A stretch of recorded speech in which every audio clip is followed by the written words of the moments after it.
अस्सलाम वालेकुम स्टूडेंट, आज का हमारा टॉपिक है स्पिन क्वांटम नंबर।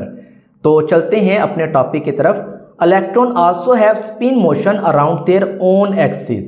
इलेक्ट्रॉन अपनी जगह पर गोल गोल घूमते हैं जैसे एक चक्कर, इसे स्पिन कहते हैं।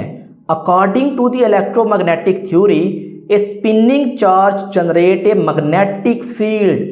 अब इलेक्ट्रोमैग्नेटिक थ्योरी के मुताबिक जब चार्ज स्पिन करता है तो एक मैग्नेटिक फील्ड पैदा होती है।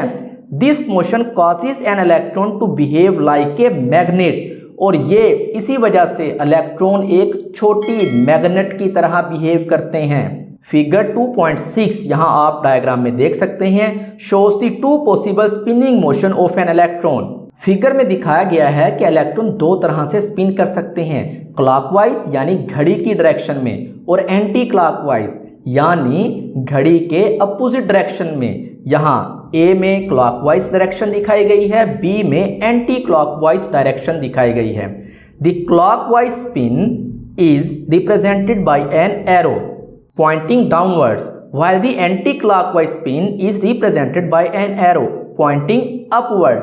अब क्लॉकवाइज स्पिन जो है ये डाउनवर्ड एरो से दिखाया गया है और एंटी क्लॉकवाइज स्पिन जो है ये अपवर्ड एरो से शो की गई है। ये एरो स्पिन डायरेक्शन को इंडिकेट करते हैं। It takes 3 quantum number to describe an orbital, but 4th quantum number to differentiate between the two electrons that can occupy an orbital।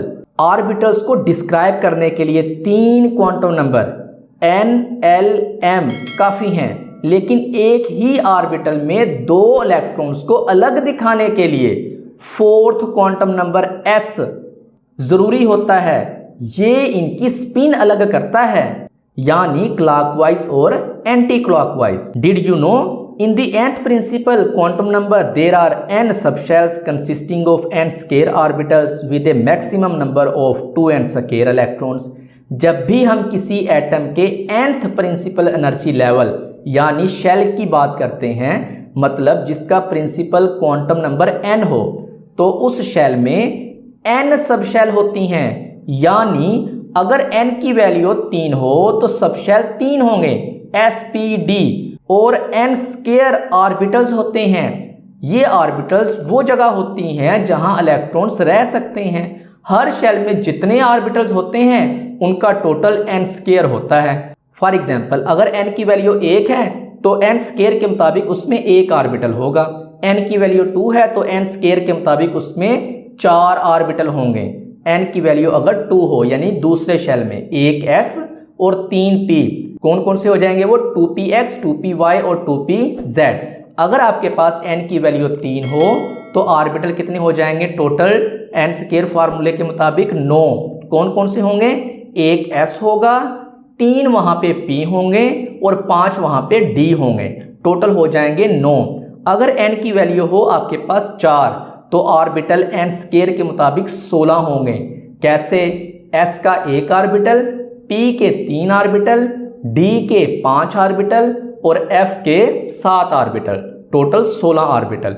And maximum number of electrons कितने होंगे 2n square फार्मूले के मुताबिक। यानी अगर n की value आपके पास 1 है तो 2n स्क्वायर फार्मूले के मुताबिक मैक्सिमम 2 इलेक्ट्रॉन हो सकते हैं उसके अंदर पहले शेल में। अगर n की वैल्यू 2 है यानी दूसरे शेल में maximum number of electron 2n square फार्मूले के मुताबिक 8 होंगे।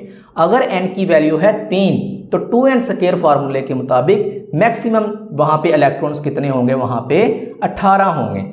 अब इसी तरह अगर n की वैल्यू 4 है तो 2n स्क्वायर फार्मूले के मुताबिक मैक्सिमम नंबर ऑफ इलेक्ट्रॉन 32 होंगे। उम्मीद है आज का लेक्चर आपको पसंद आया होगा।